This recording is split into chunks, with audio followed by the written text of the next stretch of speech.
But okay, that's fine. I feel like it has potential. Let's put it that way. And if anything, it at least forces them to pick something else. But whoa, Benedetta. Yeah. It's been a while. Respect to Veldora, man. On these damagers, on these carries, he's actually amazing. An amazing XP laner, full of potential. We saw that potential with when he was in EVOS Icon for WCG and even in MDL. He's always been a very, very good XP when it comes to damage dealing. So let's take a look at EVOS Glory now. What do they want to pick? I think at this point they're just going to try to utilize that XP roam flex as much as they can. So they should go for just the jungle pick against the Gwyn. Barat Smartest, anti-CC squad. Oh no, they actually decide to just pick Terizla first. So Ruby Roam. They're doubling down on a team fight kind of deal, like a combo, you know, maybe a penalty zone into an I'm offended Eternal Guard, but Bigetron is good at maneuvering around stuff like this. Oh my goodness. I thought that EVOS wants it. I guess Bigetron can use it, but now it's the Bruno Diggy combo we haven't seen in a while. I guess it serves as denial as well as protection for their side, but here we go, man. This is the first assassin. It's the first Lancelot of Season 13, and it's going to be on the hands of Vancelot. Vancelot. I'm a big fan of Van on the Lance. Vancelot tanks a lot, right? Does he go for damage? Yeah, back then. Last season? Back then, he did go for damage. Oh, let's but see. we'll see what he'll go for. That's not not Van. That's not Van. Yeah. Who that? I can't tell from his hands. Neither do I. I would say that that's either Matt or Max last time. Matt or Max? Yeah, What? they have long nails on their thumbs. What? Right. Shout out Matt and Max. Don't know where they are right now. They were in secret MPL MY last season. Yeah. Oof. Looking at the stats right here, though, look at that lineup rating, man. It's sky high for Bigetron. Wow. That's the biggest disparity I've seen in a while. Yeah. So let's see if that disparity can win them this series. Ladies and gentlemen, as we're diving into the land of dawn, we see the wings flying high. Will Bigetron continue to soar upon a victory over their fellow EVOS Glory, or can EVOS force a game number 3? Ladies and gentlemen, welcome to game 2. Oh, okay. So Impure Rage on Van there. This does mean that it's a bit more adaptive, Rashi, yeah? I think so. You can even go for, you know, initially some tankiness and then transition depending on how the game's going. So the flexibility is definitely something that Van is familiar with as a Lancelot player. Yeah, he used it all throughout last season, I think. And let's see how this plays out, because usually we've been talking the whole day about carry and the laning prowess. Now against a Bruno Diggy that's just an absolute bully kind of lane. If Brands can survive this laning phase without too much problems, I think that really shows how strong it is. And technically, is there not a single target CC coming in from Bigetron? That could be deterrent to Lancelot? Oh, wait. Vancelot's going to take him pretty low. Supercan so trying to chase with Moreno. They don't get the battle spell, nor do they get the kill. But yeah, what was your question? Rashi remembers. Single target crowd control to shut down Van is what you're asking about. Yes. I think deceptively, I think the reverse time can be a deceptive tool to really just mess with the calculations, the mechanics of Van on that super mobile assassin. Can't he not get out with skill 2 though? Wow, that third goal. It depends on the interaction, right? Which one he uses first, kind of. But if he's just trying to puncture away, that can ruin his calculations. And if you do that, there's still the tackle, there's still the spatial migration, so there is crowd control. It only depends on whether or not Van can dodge from it. The only targeted one is from Keep. Okay, it's risky, but it might just work, ladies and gentlemen, as we are entering that moment where both of these teams are going to collapse on the next neutral objective here. Oh, and they get it without the help of the Diggy. Eternal Guard comes down.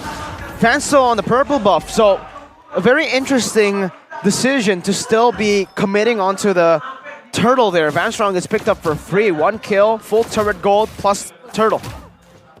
Already the pressure in this gold lane. The gold of the turret is completely stripped away. And this is, I wonder if this is where Iman gets left alone, but I guess not. Vanstrong tries to make a play, but no. I think Bigetron just have so much control right here. And Van is going to require a bit longer before he can even try and make something happen. And even then, who is going to set up the kill for him? And that's a problem now, right? Because Brands is falling behind with Key babysitting Ooh. Eman constantly in that gold lane. The keys to victory that EVOS Glory had has been completely negated with this particular setup. Looking at the HP bar of Brands though, against a Diggy Bruno, just staying at almost full HP all day, that's kind of impressive. And now Supercan trying to juke around, trying to emote as well, asserting dominance here. Oh, but bot lane. I'm offended. Time journey instantly. Oh, the damage to Key will be assassinated by Van Strong and Brands there. Only the roamer traded in. Brands though finishes that corrosion scythe. Ooh, Van Square. The Van Square. Van Square. Plus Strong. The Van Strong combo. I guess Key on the Diggy. A lot of people usually voice their disapproval. They want the El Momento, you know, the key to victory plays. On a Diggy, it's less prevalent, but maybe it's just what they need. What?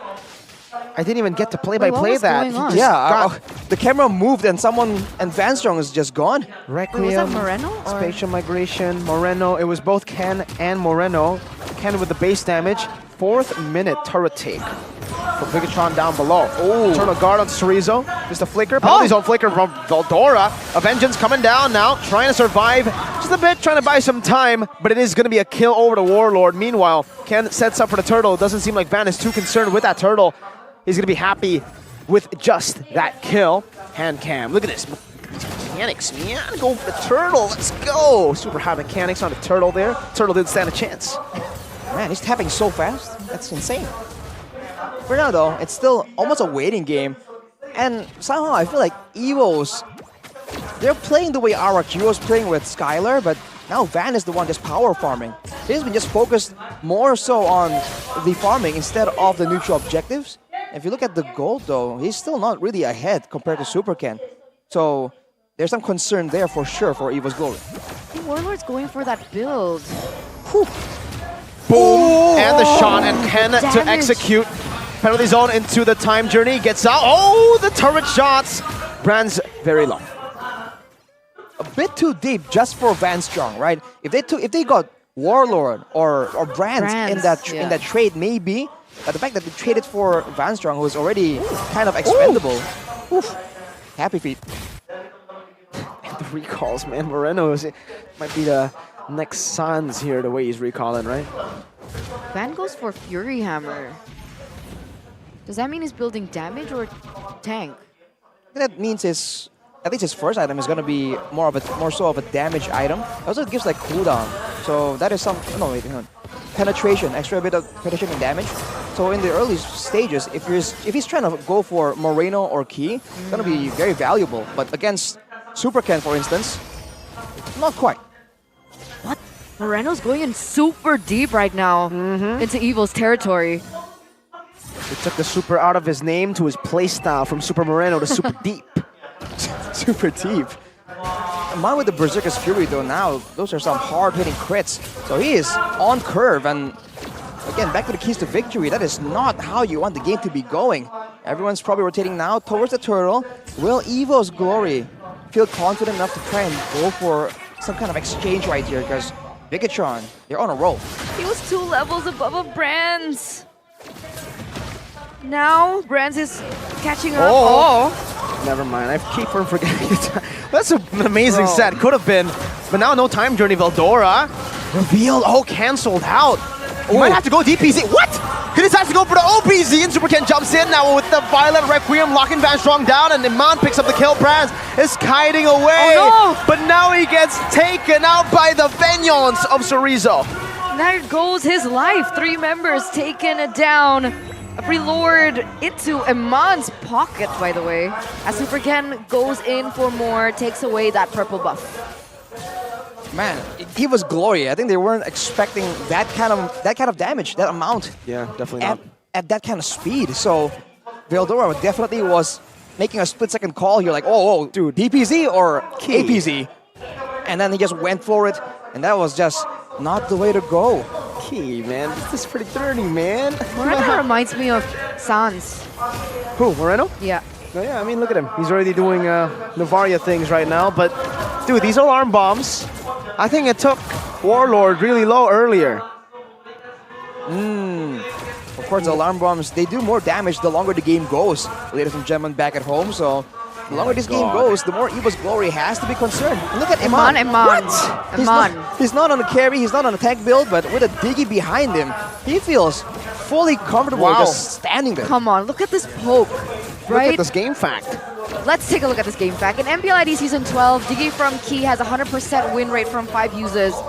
It could be 100% from 6 uses real soon, looking at how this game is going, because look at the poke, right? You got poke from Key, and then you have poke from Moreno, and then Iman just does Iman things under the turret onto EVOS Glory. So even before EVOS look for a proper setup, they're already caught super low. That puts them at a disadvantage. What do? Falcom Cell, go get better connection with 3 gigabytes of extra quota. Maybe with a better connection, EVOS Glory, let's try and bait something out. The fact is that they have a very good combo, but with a time journey, literally, okay, 3 members on their team just have their purpose no way! denied. But oh no, the conga line! Oh my god! Tribute to Cornet, man. Tas from Bigetron Alpha as they wait for the Lord. That is demoralizing. Like, heavily so. EVOS Glory. Van is still trying to make something happen. He gets a turret, but it's gonna be a free Lord for Bigetron. He doesn't have purple though, right? Don't think he does. I believe it was stolen by Iman in their earlier sequence. That was our first 5-man Tastas though. Yeah, I think, what was the last time we saw the 5-man Tastas? I think it was Onyx. Might be Onyx, but Not in a line like that. No, Was it? it was like, but it was outside of the base. The last time I remember the line was RQ, season 7, I think. Oh, that's a Season long 8. time ago. Yeah, What? it's been long. Okay, I think it was up against Alter Ego. Oh. you love to see it, but you feel bad for the guys on the receiving end. This is tough enough as it is, but hey, if they can turn this around, that's gonna be big flex as Van 1v3. He's clearing. Doing the minion waves, doing a good job. He has to be careful though. That's well played by Van. The Lord is still marching down in the bottom side though. Look at the cut by Van. Top side. Ooh. The snipes coming in. Look at the player head-to-head right here. It seems somewhat even. It's just the average KD for Moreno is insanely higher than Warlord. Shows again the experience. You were calling him potentially something of the second side. Van, go back! Van, go back! Eternal Guard coming down. Super Cannon with a defensive spatial migration key. Not popping the time journey there. Pops it a bit too late. I don't know if that was a bug, but he was in the little bird form and we did see the time journey. 6.3k. Base turret only down below. Evo still holding strong. This is such an annoying draft, by the way. I just realized. The Diggy gives Super the Cat? intel, and so does Novaria. Whoa! He's gone! Yeah. There's no... Oh, no! Oh! That's from missed, and Chorizo doesn't. Penalty zone to the back, and Man again looking for maybe possibly the second Savage. But Brands backs away. The Astral Echo is enough to zone them back. Moreno walks up and shoots Warlord down. Now looking for the siege up top, and Man's back to full HP. And Veldora has no way to engage now. No penalty zone. Warlord trying to defend. Veldora brought back, and again it's an unofficial triple. It's an unofficial maniac for Iman.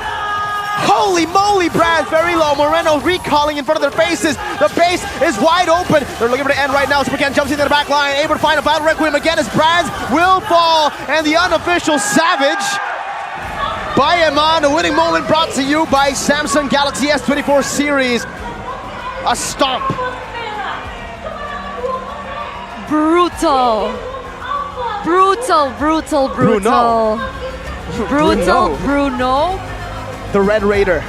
Bro, man. No, I'll stop. Anyway, what a convincing 2-0 by Bigetron Alpha today.